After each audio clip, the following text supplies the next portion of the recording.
ఉండండి రా, అస్తమాను ఫోన్ ఫోన్. పోయి చదువుకోండి, వెళ్ళండి.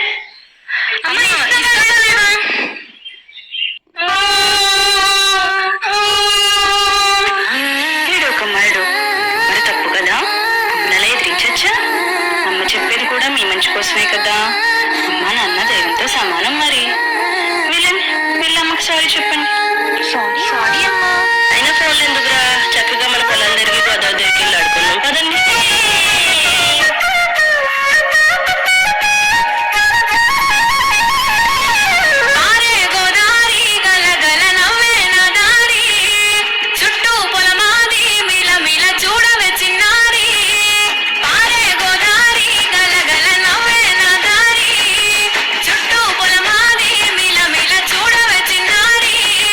పచ్చని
ఉమ్మడి కుటుంబ వ్యవస్థ. ఉమ్మడి కుటుంబంలో ప్రతిరోజు పండుగే, ప్రతిరోజు వేడుకే. పిల్లల పెరుగుదలకు గొప్ప పాఠశాల ఏదైనా ఉంది అంటే అది ఉమ్మడి కుటుంబం మాత్రమే. ఉమ్మడి కుటుంబాల్లో పెరుగుతున్న పిల్లలు ఆందోళన, డిప్రెషన్, ఒంటరితనం లాంటి వాటితో బాధపడే అవకాశం చాలా అంటే చాలా తక్కువ.